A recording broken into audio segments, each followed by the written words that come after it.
The NBA Gambling Podcast on the Sports Gambling Podcast Network is brought to you by Edge Boost, the bank account built for better. Sign up today at edgeboost.bet with promo code SGPN and get a $25 deposit bonus.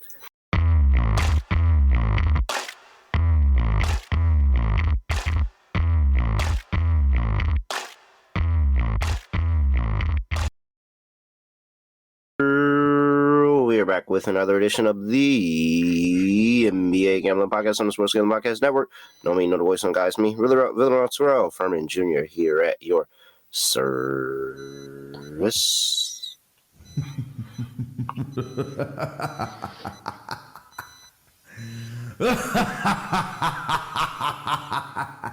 All right. I'm not a happy camper.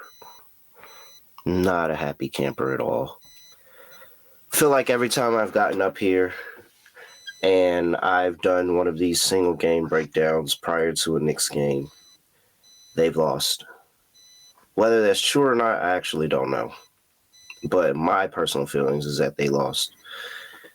And so it makes this so eerie to be up here talking about this today. It's like when you know you're going to die. You're on death row and you're just waiting. Like, you remember Pirates of the Caribbean and that one scene where it began with all the guys on death row and it's like Game of Thrones even.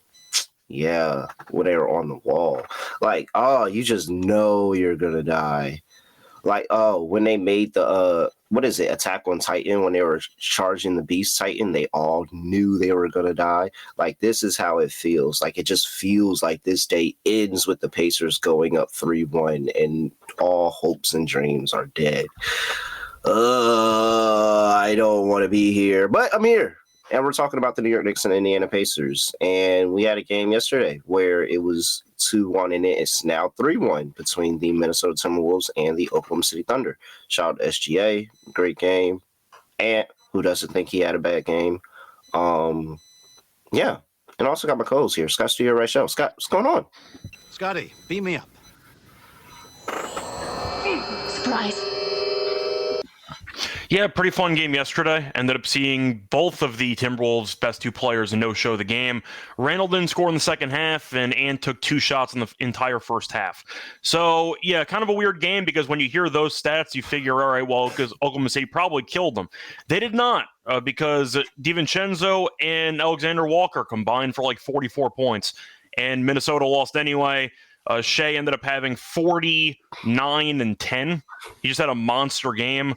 But J-Dub was great, Chet was great, and the main guys for Oklahoma City showed up. So definitely an entertaining game. Came down to the wire, but Minnesota, it's tough to win when your best two players don't show up and you commit 23 turnovers, and that's what happened. So nice job of the Thunder. Props to Minnesota supporting Cass for trying to carry them to a win. And props to the fans sitting courtside to grab the ball with like 0.3 seconds left. But the Thunder found a way to win the game, and now they're up 3-1. He tried. Hey, you see, he tried to toe tap that joint over. He tried to toe tap that. Hey, man. I think shout out to the fan for one. For I don't know what help he thought he was doing, but I guess it did kind of give them a chance. Mm-hmm. Because if he was sitting down, that ball, like, it gets to 0 by the time the ball actually hits out of bounds. I'm also not sure how 0.3 ended up on the clock when it looked like it was 0.6, but whatever. It's fine. Yeah. The pass was horrible anyway afterwards, so it wasn't like that I don't know. They were trying to get it to Rudy, but, like, it was just a horrible pass. Like, it looked like something Daniel Jones threw. Mm. So it might have been Daniel Jones in a suit, actually. So. But shout out to the Timberwolves bettors who actually won their bet last night. I think the spread was 3 and they lost by 2. So. Yeah. Shout out to the Timberwolves. My guy Ski Profit took the Timberwolves plus 3.5 and hit the bet. That sheesh. I wish I took them for the full game instead of the first half. I would have won. Mm-hmm. All right, Scott. That's enough of that. We've got the main event here, and I'm very much unenthused about it.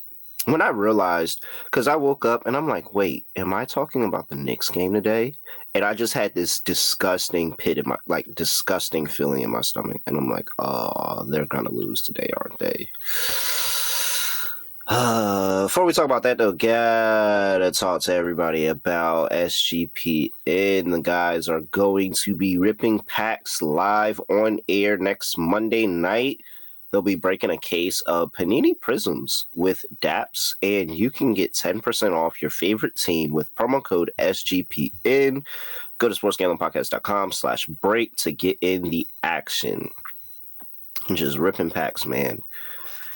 Dude, shout out to Fred VanVleet, who has a $140,000 NBA Top Shot card.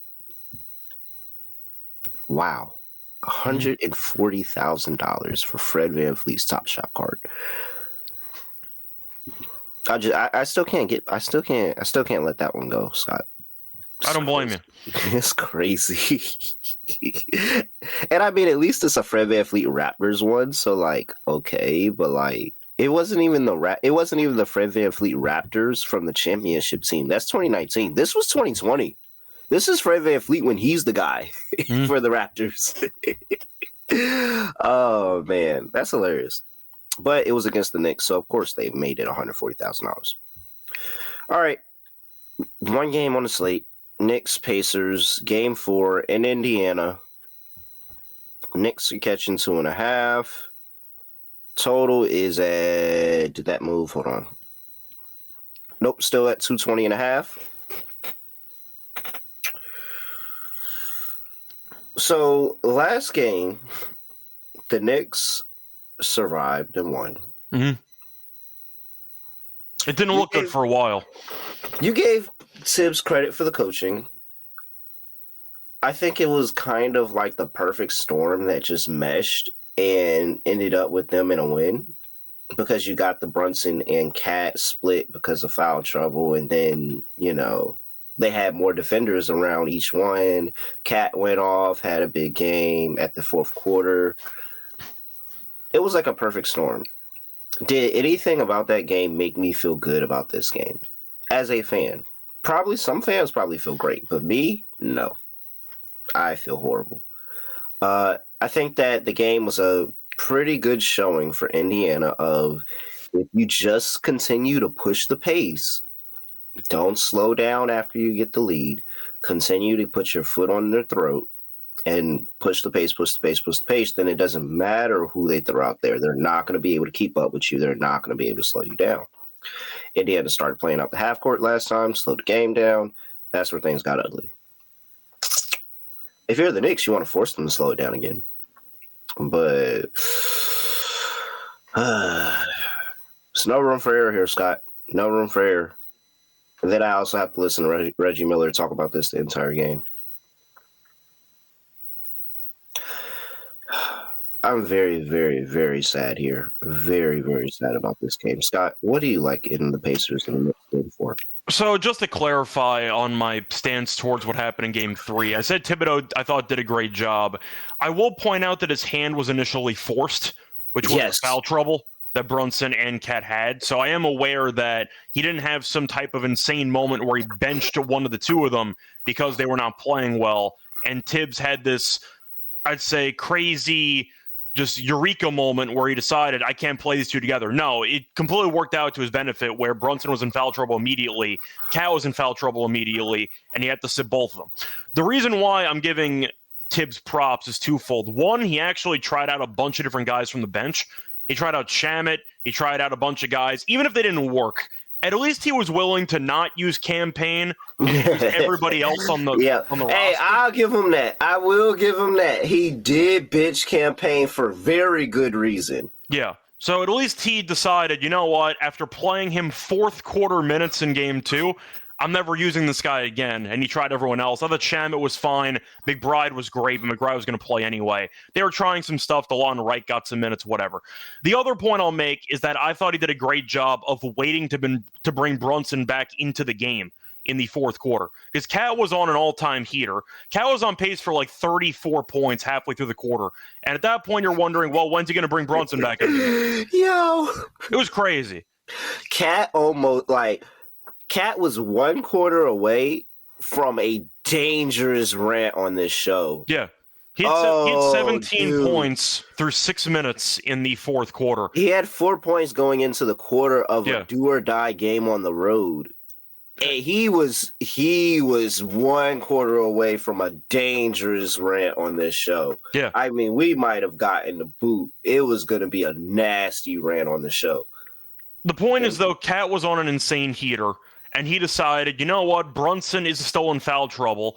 But normally you'd assume, all right, 5-6 minutes, you bring in your best player, give or take. I mean, you assume you need him for the closing stretch to score. And Tibbs said, you know what, I'm good. And he just sat Brunson. Then eventually brought Brunson in when Indiana was taking free throws with like 97 seconds left, give or take. So I do appreciate how Tibbs was willing to keep Brunson on the bench for that long, letting the unit that got them there continue in the fourth quarter until it was time to potentially close the deal with Brunson. That's why I'll praise Tibbs. I like how deep he decided to use the bench, just trying to find answers. And the fact is, I also like how long he kept Brunson on the bench and letting Cat, as the number one option, cook in the fourth quarter. That was forced initially, him having to bench Brunson and Ashore Cat in the first place. But as the fourth quarter went on, I thought he pushed all the right buttons. I thought he waited for the exact moment to push all the right buttons. I think he did a great job with these substitutions in the fourth quarter.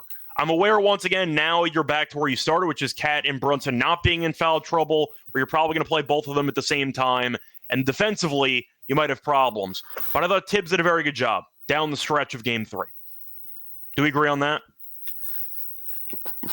I don't want to say anything nice about him because he might take that and run with it.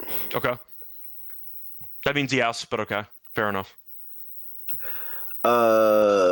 It's a secret compliment.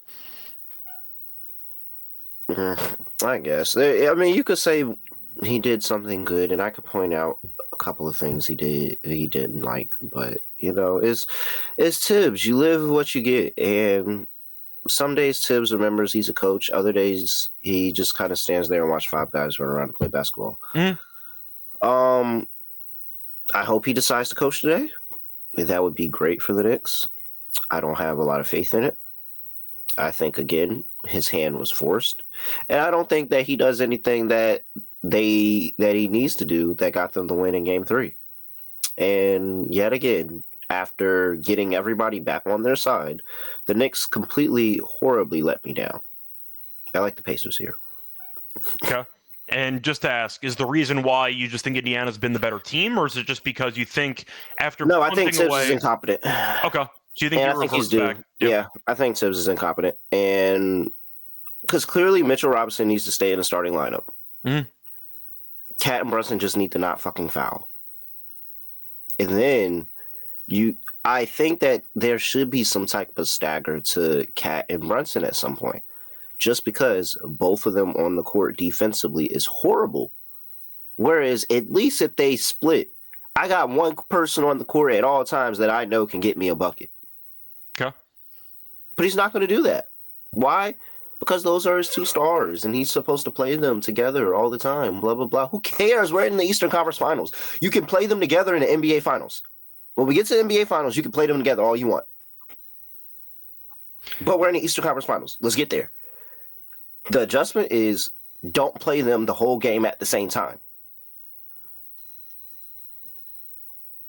I mean, I don't think he's going to end up benching one of the 2 of them again. I think that it was a great set of circumstances in hindsight from actually, having to make a tough decision, which I don't think he'd ever make in normal situations. So I think that Tibbs did a great job of changing things up because he had to, but he only did so because he had to be clear.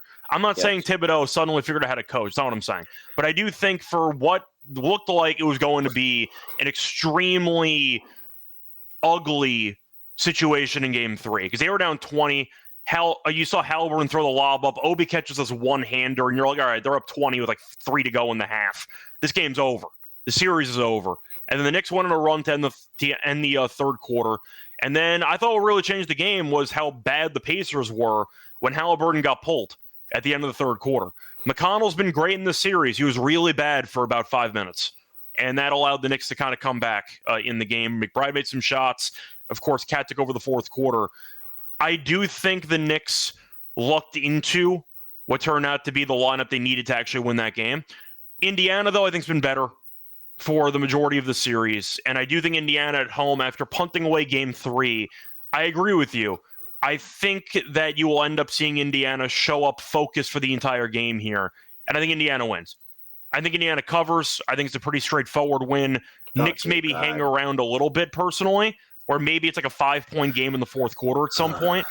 But I do think Indiana will not lose both games at home. I think they'll win this game, and I think they'll go up 3-1. But, I mean, I'm going to ask you, though, if you're the Knicks, because all 3 games have been close. The Knicks have had chances to win these games, so at least you can make the argument the Knicks can find a way to be in it down the stretch.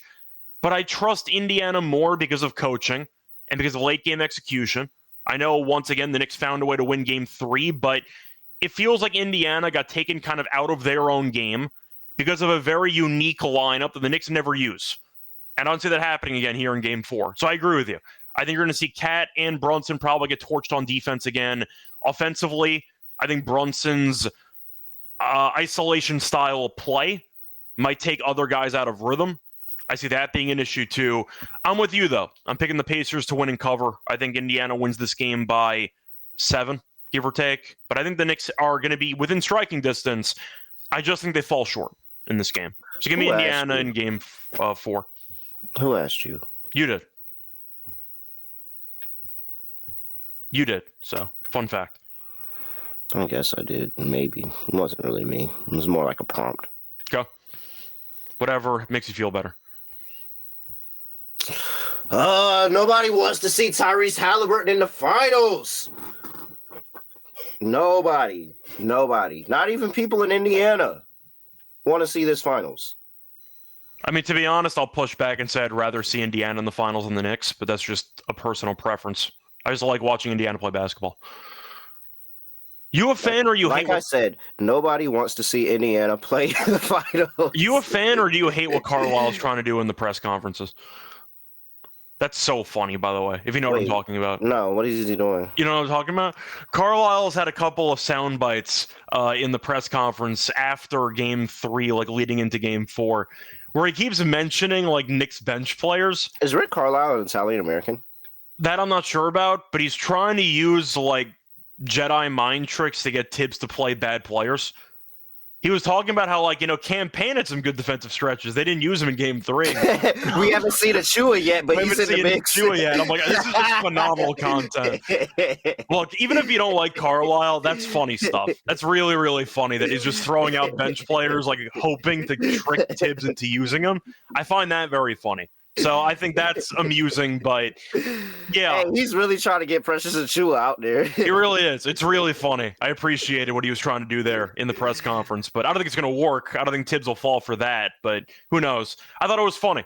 But look, either way, for the finals. Rick Carlisle, I don't want to. Oh, is this a dark joke or is this like, am I not supposed to say this? But like, I don't know where this joke's going, but Rick Carlisle looks on the verge of death. Is it the baldness or is it how old I don't know.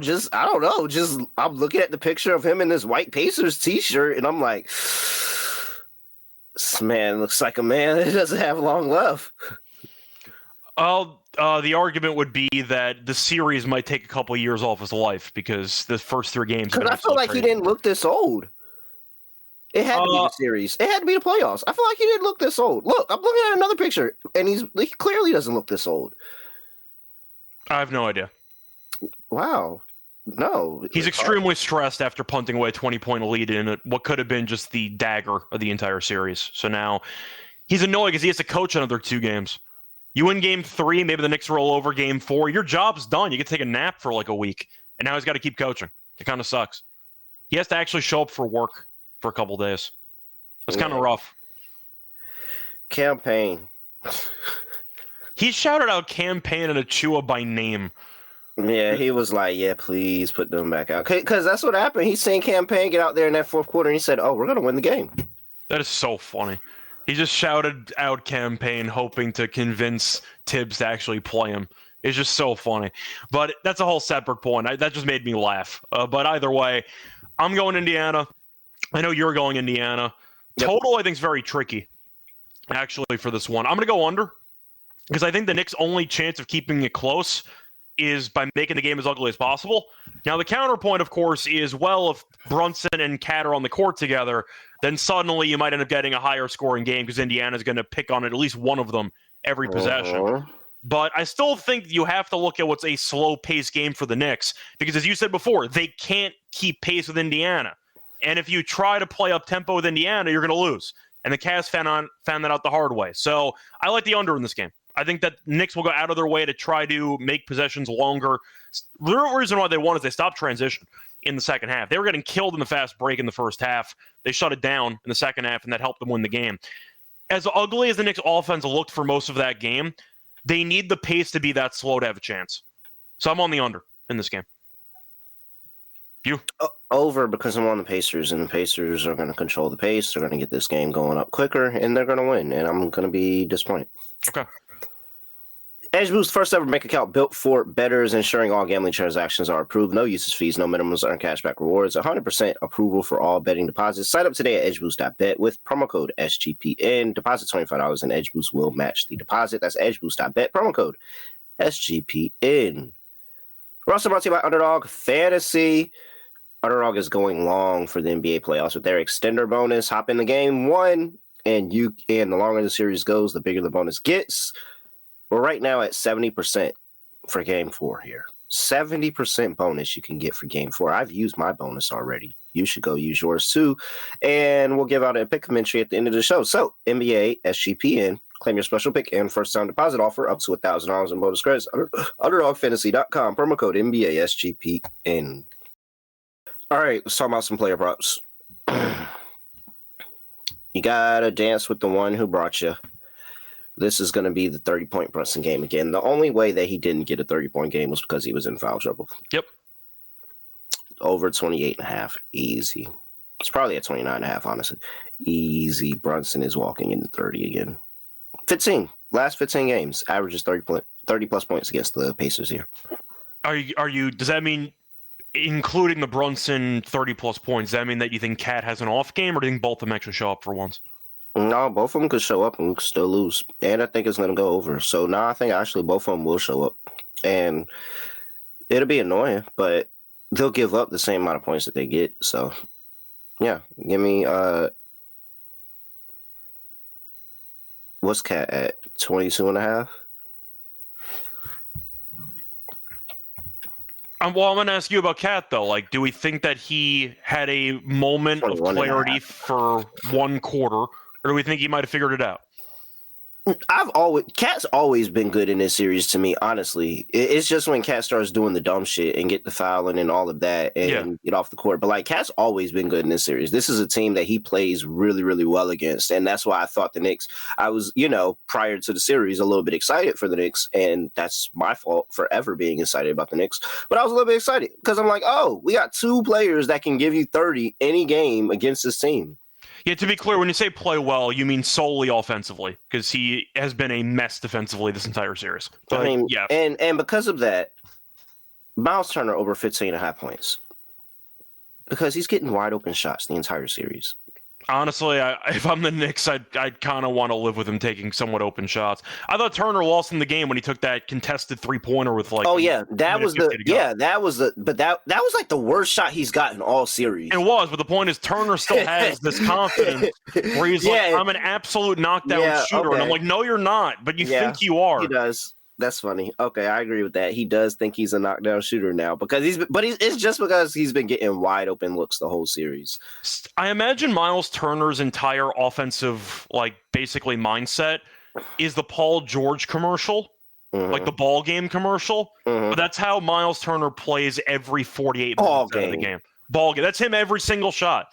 Just going to jack up as many 3-pointers as possible. Hey, Paul George has never said that in real life. Never did.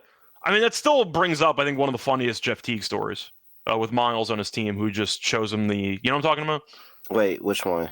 When Miles. When he said, when Paul George said, "Hey, I need that last shot. I need that last shot." I think that's one of the funniest stories that he has. But it was like, so for those who don't know, it was when Jeff Teague was playing with Paul George on the Pacers, And it was one game Jetsy was talking about where he got the ball at the end of the game and he took the last shot. And Paul George was like in the locker room after T had missed it. He was like, nah, to backtrack, Miles took the final shot in one of the earlier games in that series, and he missed it.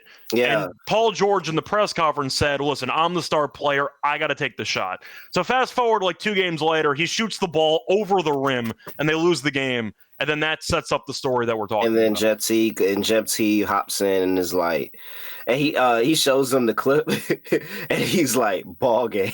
Yeah, pretty much. And just a miss. But that's how Turner feels. He made the big shot, though, in game 2, I believe, to ice That the was, game. who was that?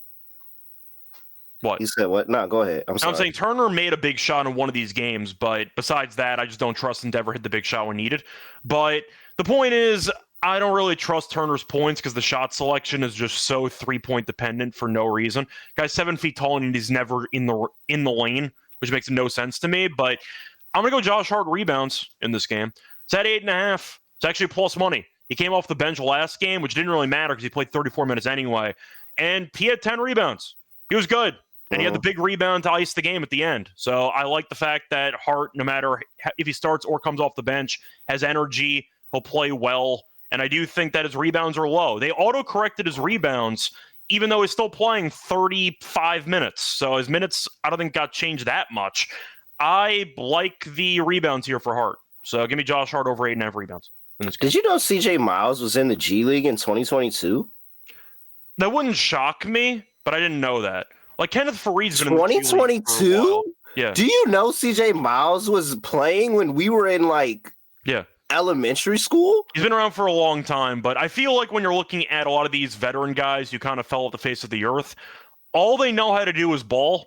So they're just going to play basketball no matter what. And they decide, you know what? Listen to this career arc. They didn't want to go overseas. So they hung around the G League. 2005 to 2012 with the Utah Jazz, from 12 to 14 with the Cavs, from 14 to 17 with the Pacers, from 17 to 19 with the Raptors, from 19 with the Grizzlies, 19 to 20 with the Wizards, 21 with the G League Ignite. He was on the Boston Celtics 2021 team, and then he played in the G League in 2022 for the G League Ignite. Wait, what? I would have assumed he retired by now, but the fact that he's in the G League, I can't say totally surprised. I mean, it was 2022, so now that's 3 years ago. But CJ Miles was still playing basketball 3 years ago? No, but I think Kenneth Farid is still in the G League. There are some veterans that are I didn't know he was still around and he's still playing. But no, is he really? I know he was last year. I'm not sure if he still is, but yeah, Farid was playing G League basketball for a while. That's a thing.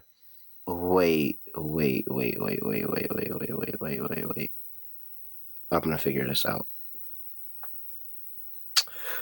Oh, there it is. Cool. All right, let's see.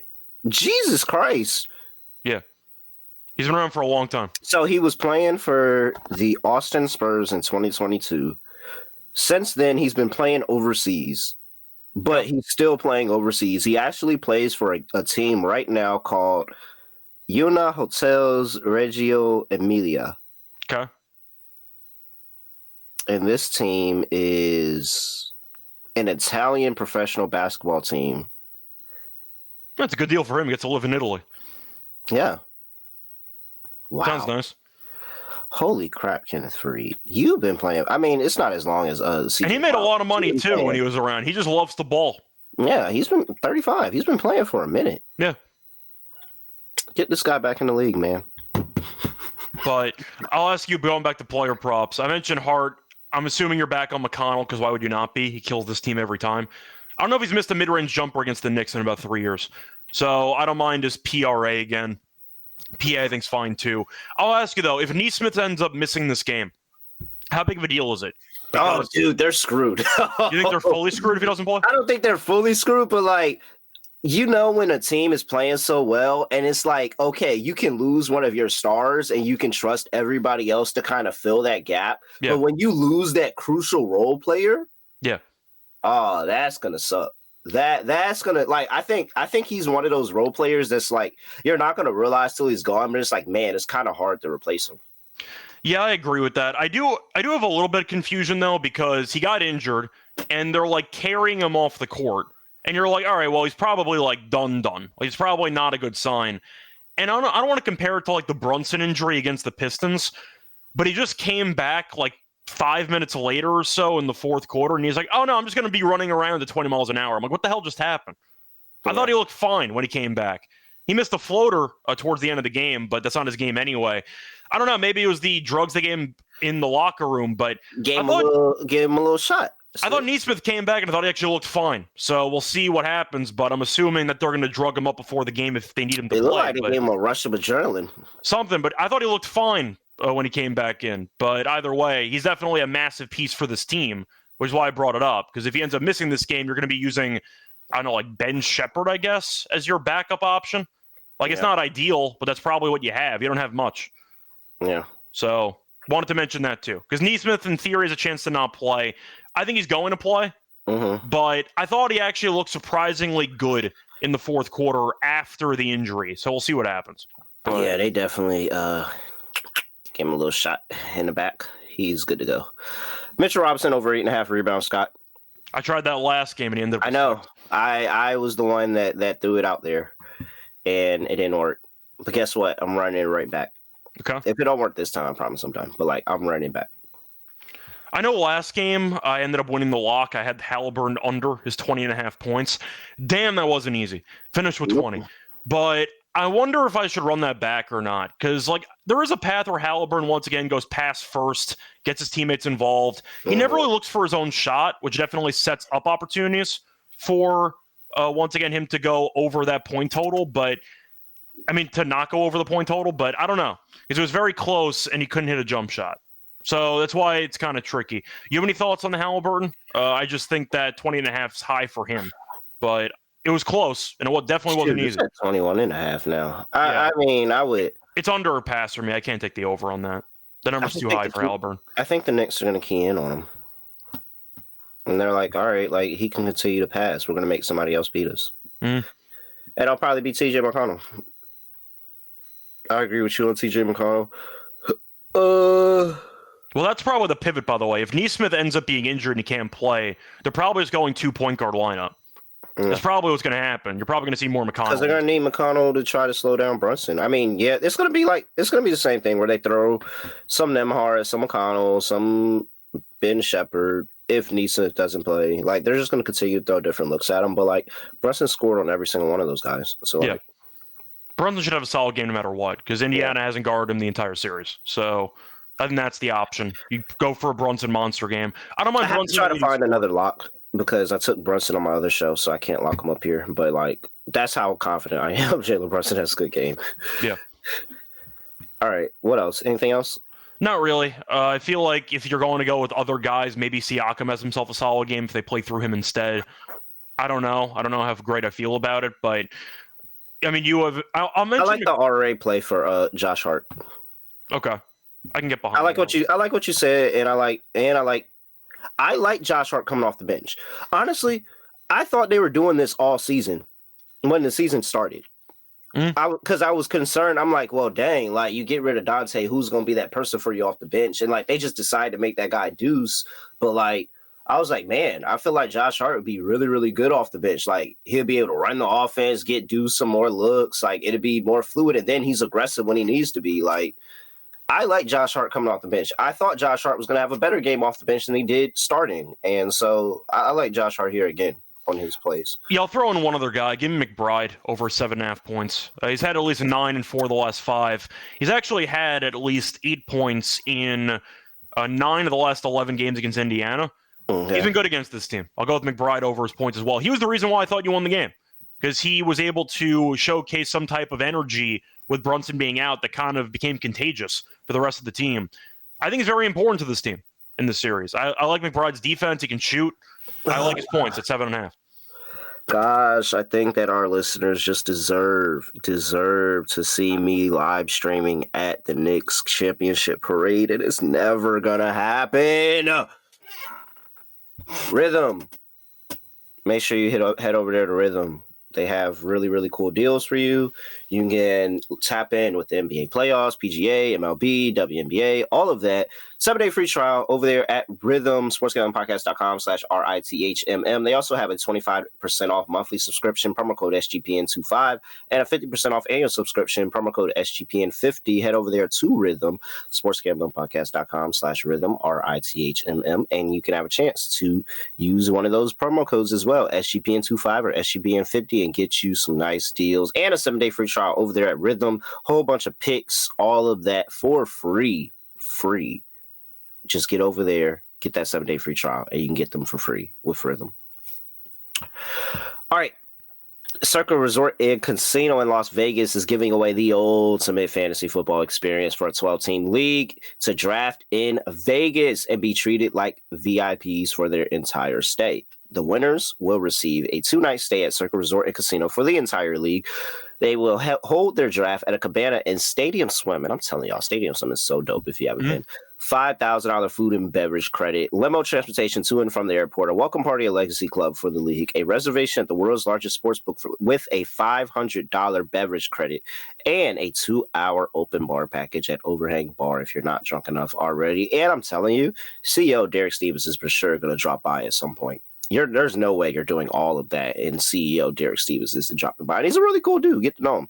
So go try to win that contest. June 30th, sportsgamblingpodcast.com/circa. That's sportsgamblingpodcast.com/CIRCA. We're also brought to you by MyBookie.ag, your place to bet on every sport, including the NBA playoffs. For the true Degens, MyBookie is the money bag. MyBookie accepts customers from a ton of different locations, easy deposit, and lightning fast payouts using cryptocurrency.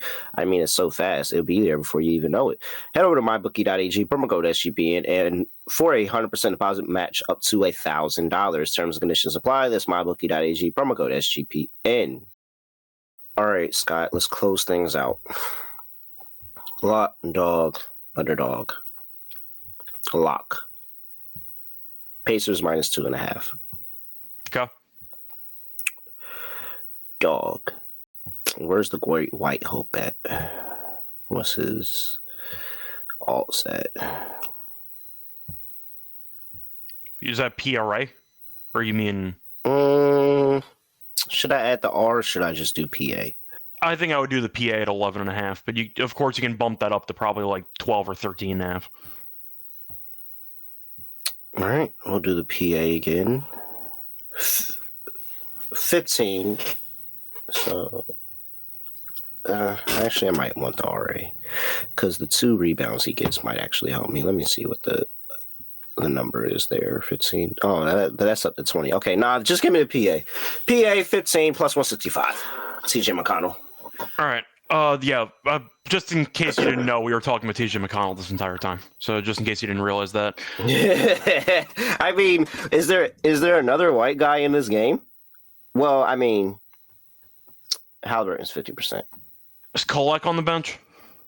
I don't even think he's one of the only guys that Tibbs didn't try. I don't even think he's in there. I don't even think he's in Indiana. Wow. He might not be, but that's another white guy. I would have preferred him over Campaign. Does he have a street name? He could definitely have a street name over Campaign. I need to go back and check. I need to go back and check and see if he has a street name. I don't know if he's on the active roster, but I know he was for part of the season, so I mentioned him. I'm assuming he's there somewhere, but who knows?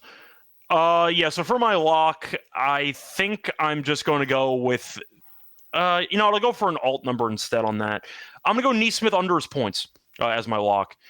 I know that he's playing through an ankle issue. I know that he's also been solid at shooting so far. Only made 1 3-pointer last game. 11.5 feels pretty high for me when I just question how healthy you actually are. I think the Knicks will do a good job at least trying to maybe, because of PTSD reasons, limit him from going crazy. But he only played 26 minutes last game, played 32 the game before that. He had a monster heater in game 1. But I do think the ankle injury, I like to fade injured players. So I'll go with the under on Nesmith. If the ankle acts up again, maybe they sit him. Who knows? It's a possibility too. Maybe he re-aggravates it. Who knows? But I'll go with Nesmith under on his points at 11.5. I think the line's a bit high. At minus 110 is my lock. For my dog, I'm going to go with Josh Hart, alt rebounds. I was going to take the 8.5 rebounds, decided not to because I can get 9.5 rebounds instead. 9.5 rebounds plus 150. He had 10 last game. He's had at least 10 in 3 of the last 4 games. He's had at least 10 rebounds in 5 of the last 6 games against Indiana. I like the matchup a lot for Hart. I'll go with the alt rebounds there. Give me Josh Hart over 9.5 rebounds at plus 150 as my dog. Underdog, Brunson. Yeah. Hired 29.5. McConnell? I'm fine with that. Deuce? We can go Deuce at 7.5. Deuce, higher 7.5. A reminder, he only played 15 minutes last game because he was also in foul trouble. So he might play more. Yeah. Okay, Deuce, higher 7.5. And yeah, I guess McConnell, huh? Yeah, that's fine. 11.5 PA? Sure. All right. That was easy. Deuce McBride, higher 11.5 PA. Oh, what are you doing? Am I tripping? What? There we go. It glitched on me for a second. Do you have your boost for the So I did use the 70% boost on WNBA last night. Again, me not thinking about the fact that I had multiple shows to do. I just went ahead and used it on WNBA. But it's also because they didn't flash a 40% boost in my face last night, and now they're flashing a 40% boost in my face. If I knew I had the 40%, I would have saved the 70% for this and then used it. But it's okay. I have a 40% boost. Still boosted. Deuce McBride higher 7.5 points. Jalen Brunson higher 29.5 points. And TJ McConnell higher 11.5 points and assists. Regularly, that's 6 sets over there at Underdog Fantasy. But if you use your 40% boost like me, that will be 8x over there at Underdog Fantasy. $100 can get you either $600 or it can get you $800. Or it can get you more than that if you use your 70% off boost over there at Underdog Fantasy. Make sure you use that promo code NBA SGPN. Scott, anything else for the people before we get up out of here? Not really. Once again, looking forward to game 4. We'll see what happens. Hopefully, once again, we get a competitive series out of it because OKC's series might be done in 5. So hopefully, once again, we get at least one competitive series and we'll go from there. But yeah, overall, looking forward to it. This has been a fun series so far. I know that your team's been on the wrong side of a couple of games, but it's been a competitive series so far. Every game's been close. So I appreciate it. Scott, have you ever filled out? I'm sorry. Before we get out of here, because I really, really have to take a shit. But have you ever filled out one of those like timeshare cards in like a mall, like at a whatever? Like they're giving away vacation. Like you're at the restaurant or whatever, and they say, "Hey, fill out this card, drop it in the box, and then you'll get picked to like win the vacation or whatever." Have you ever won one of those? I don't know if anyone's ever won one of those. Well, they're texting me talking about I won, and I think this is fake. But they sent the picture of the card with my handwriting. Did you enter one of those giveaways? I did. Okay. I did. I was walking in the outlets, and I saw it sitting there for a free Bahamas trip, and I just wrote the little card, dropped it in there. All right, see what happens. I'm going to have to do some research here. They might be trying to take me out, Scott. What? Who wins these? I never see anybody win these. I always assumed that it was like a Twitter giveaway from one of the random clout chasers where they give a giveaway and then they never actually announce a winner. Yeah. Because the giveaway is fake. They just do it for clout. Yeah. I always assumed it was that way. But like this is a scanned version of what I wrote. Okay. Reach out, see what happens. All right, we'll see. But remember, if they ask for your social security number, don't give it to them. Okay, all right, Roger. Thank you. Appreciate it. There you go. Appreciate the chat also is very into this story now. Just don't put down any credit card information and don't put down your social security card and just see what happens.